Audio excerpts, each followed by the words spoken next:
Hai ni, sorry nak tanya, you tinggal di sini ke? Ya, kenapa? You bukan hostel Malaysia ke?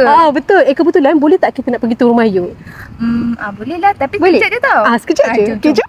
Okay, sebelum kita masuk, yang nak bagi tahu sikit, dekat sini adalah tempat kasut. Sini yang nak pasang bidai. Kalau family datang, Yana selalu buka pintu, lepas kita berjatuhkan bidai ni. Assalamualaikum. Hai, lari pula. Weh, nampak luas lah rumah you ni, Yana. Rumah ni keluasan dia 1100 square feet.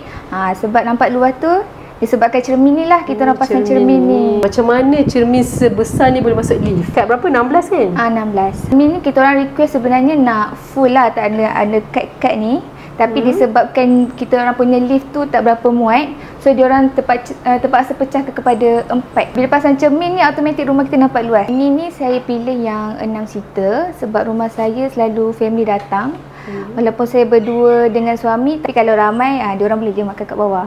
Okey, ni adalah entrance rumah saya. Dekat sini saya DIY sendiri sheet lamp. You buat sendiri? Ya, buat sendiri. Berapa kos dia ni? 500 daripada sini sampai ke pintu sana. Ni adalah area living area rumah saya. Apa konsep rumah you ni? Saya rasalah berkonsepkan Scandinavian dan farmhouse. Di sini memang kita orang kekalkan. Sofa ni dah berusia lebih kurang 10 tahun. Asal sofa ni dia colour hitam dan coklat, tapi kita orang baik pulih buat cantik-cantik. Untuk area TV ni saya pasang pleated wall sebab saya ni lebih kepada minat yang nature. So sebab tu saya ilhamkan di area TV ni. Wow, view dia win guys. Ada view Batu Cave.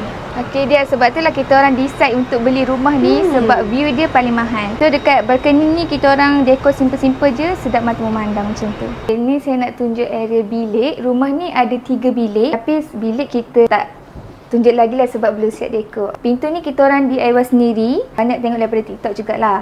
Dan kos dia tak sampai 200 pun untuk 5 pintu dalam rumah ni. Okey, ni bahagian kitchen area. Okey, kitchen ni taklah besar sangat, sebab tu kami memilih warna putih untuk nampakkan dia lebih luas. So kitchen cabinet ni saya memilih material aluminium.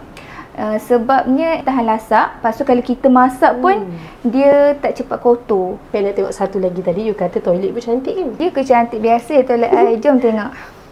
Okey, lantai ni saya menggunakan A4C disebabkan toilet ni pun jarang guna. So nak nampak dia vibe hotel, sebab tu saya pasang A4C dekat bawah ni. Dan jadi tempat tidur si comel ni. Okey, itu saja perkongsian pasal rumah saya. Saya harap korang terinspirasi dengan apa yang saya share ni. Thank you, Tess. Thank you.